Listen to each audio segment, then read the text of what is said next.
And pumunta nga pala ako dito, ayun, sa tanggapan ng ni Nanay Bing. Yan, dito yan sa San Narciso Zambales. Yan, magpapaserox tayo ng ID at reseta. So, nabalitaan ko kasi may palibreng gamot na naman dito sa amin. So, kahit pa paano, kahit yung mga murang gamot, like hindi masunod dun sa reseta natin, makuha natin kasi unang-una, kahit sabihin mong cetirizine lang yan, paracetamol lang yan, mas maganda pa rin na libre, makukuha natin libre compare na lumalabas pa rin sa bulsa natin. Kaya magpapaserox lang muna ako ng reseta. So kailangan daw ng reseta, kailangan daw ng dito, xerox ng reseta, xerox ng ID, pag tag 1 copy. And hanap tayo ng xerox dito. Medyo masakit pa ngayon pa ako. So yun guys. So yun guys, bali ito tamang waiting tayo na magpa-xerox ng mga requirements, importante yan para may kopya sila. So sabi ko nga sa inyo, kailangan lang talaga sipag.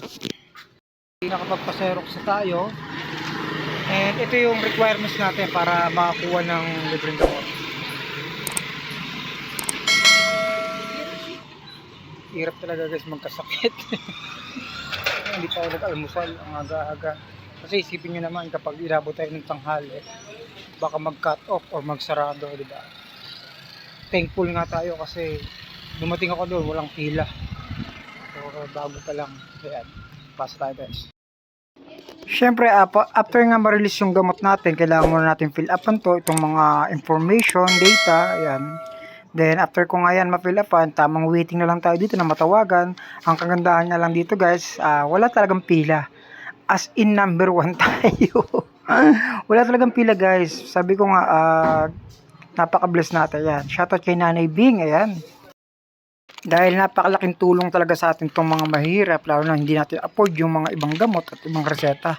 So ayan guys, bali pa uwi na tayo guys. At ayan, check na lang natin sa bahay kung anong mga gamot tong naibigay sa atin.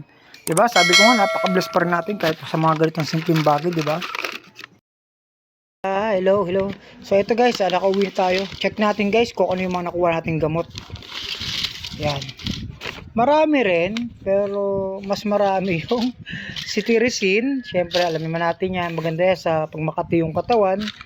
And ang hinahanap ko talaga lagi dito tuwing magbubukas ako is yung Sivilamir, ferrous sulfate, yung dalawa na yan, at calcium carbonate. Pero wala. So ito, prednisone para sa gout. Kapag nakakaramdam ka ng sakit, 3 banig ng prednisone, 1 banig kalahati ng cetirizine, 1 banig ng omeprazole para sa bloated o masakit o sinisikmura. So yan, 1 kalahati, mahigit, hindi, 2. O ito pa, 2 kalahating omeprazole. At sodium bicarbonate, ito yung parang anti-acid. O anti-acid to. Kung malakas kang magkape, yan, pwede yan. So ayan, di ba? Kahit pa paano, napaka-bless natin. Kung ika-cash mo yan, magkano yan? Sabihin na natin, nasa ano rin yan? Nasa 500 plus or nasa 600 plus, di ba?